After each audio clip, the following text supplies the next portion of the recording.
This is VOA News. Reporting by remote, I'm David Byrd. The chairman of the U.S. Joint Chiefs of Staff, General Mark Milley, said Wednesday the Taliban appear to have the strategic momentum in their sweeping offensives across Afghanistan, but their victory is far from assured.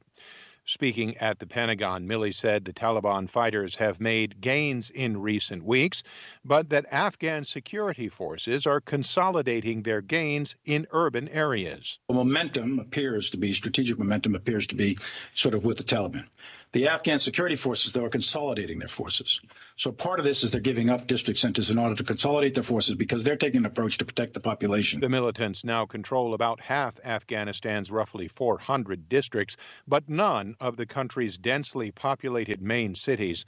The Taliban are surging across Afghanistan, snapping up territory, seizing border crossings, and encircling cities, with the withdrawal of U.S.-led foreign troops all but complete.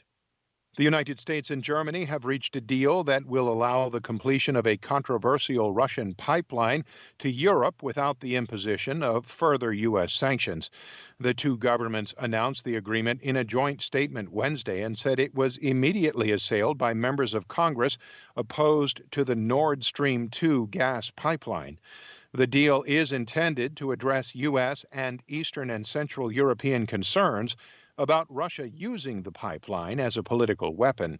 Both sides committed to imposing sanctions on Russia, including potentially shutting down the pipeline if Moscow does that.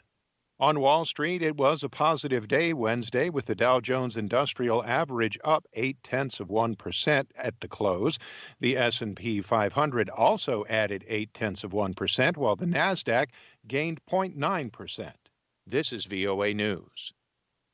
COVID-19 cases tripled in the United States over 2 weeks amid an onslaught of vaccine misinformation that is straining hospitals, exhausting doctors, and even pushing clergy into the fray. AP's Ben Thomas reports. Data from Johns Hopkins University show the 7-day rolling average for daily new cases in the U.S. rose to more than 37,000 Tuesday. That's up from less than 14,000 just 2 weeks earlier. Health officials blame the Delta variant and flattening vaccination rates. The Centers for Disease Control and Prevention says at this point, 56.2% of Americans have gotten at least one dose of a vaccine. Doctors report patients are younger than earlier in the pandemic, many in their 20s, 30s, and 40s, and overwhelmingly unvaccinated. I'm Ben Thomas.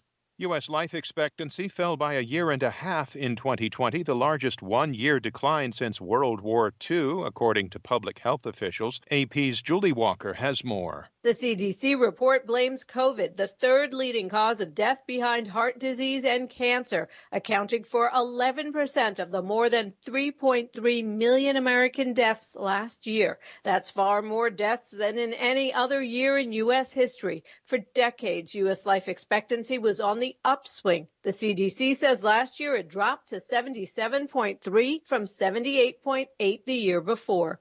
Julie Walker, New York. House Republicans are threatening to boycott a committee investigating the Capitol riot in January. AP's Sagar Meghani has details. House GOP leader Kevin McCarthy tapped 5 Republicans for the panel. Speaker Nancy Pelosi is rejecting 2 Trump allies, Jim Banks and Jim Jordan, who each voted to overturn the presidential election results. Pelosi wants McCarthy to name replacements.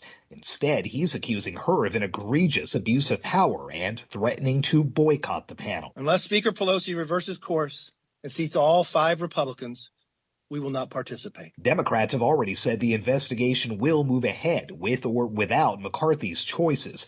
Pelosi picked 8 members, including Republican Liz Cheney, who says McCarthy's trying to block the probe. The minority leader has attempted to prevent the American people from understanding what happened. Sagar Meghani, Washington. 4-time Olympic women's basketball gold medalist Sue Bird and baseball player Eddie Alvarez were chosen as U.S. flag bearers for the opening ceremony of the Olympics on Friday night.